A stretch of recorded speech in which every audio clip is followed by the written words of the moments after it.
Hello everyone. I'd like to read you a classic. This is a story called The Night Before Christmas, and this story is almost 200 years old. It was first a poem that was published anonymously, and then it was claimed by a man named Clement Clarke Moore in 1837. So this is one of the traditional illustrations of about 1975. So I'd like to read this classic for you if I can. Great. "'Twas the night before Christmas, when all through the house not a creature was stirring, not even a mouse. The stockings were hung by the chimney with care, in hopes that St. Nicholas soon would be there.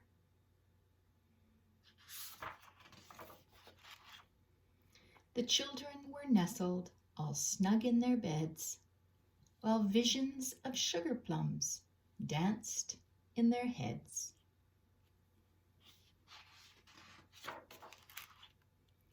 And Mama in her kerchief and I in my cap had just settled down for a long winter's nap, when out on the lawn there arose such a clatter.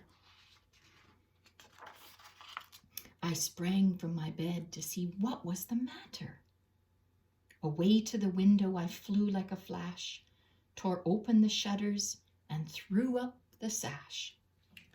The moon on the breast of the new-fallen snow gave a luster of midday to objects below. When what to my wondering eyes should appear but a miniature sleigh and 8 tiny reindeer, with a little old driver so lively and quick, I knew in a moment it must be Saint Nick. More rapid than eagles his coursers they came, and he whistled and shouted and called them by name. Now Dasher, now Dancer, now Prancer and Vixen, on Comet, on Cupid, on Donder and Blitzen. To the top of the porch, to the top of the wall, now dash away, dash away, dash away all.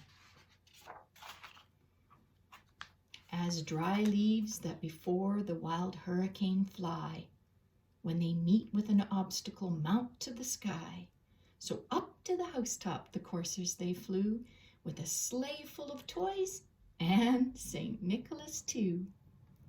And then, in a twinkling, I heard on the roof the prancing and pawing of each little hoof.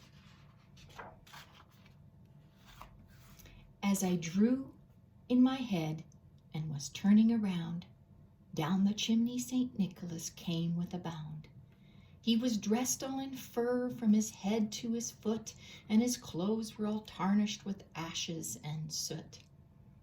A bundle of toys he had flung on his back, and he looked like a peddler just opening his pack.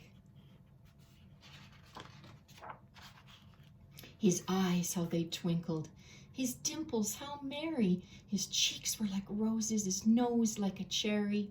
His droll little mouth was drawn up like a bow, and the beard on his chin was as white as the snow.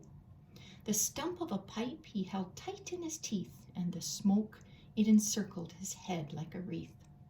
He had a broad face and a little round belly that shook when he laughed like a bowl full of jelly. He was chubby and plump, a right jolly old elf, and I laughed when I saw him in spite of myself. A wink of his eye and a twist of his head soon gave me to know I had nothing to dread. He spoke not a word, but went straight to his work and filled all the stockings, then turned with a jerk. And laying his finger aside of his nose and giving a nod, up the chimney he rose.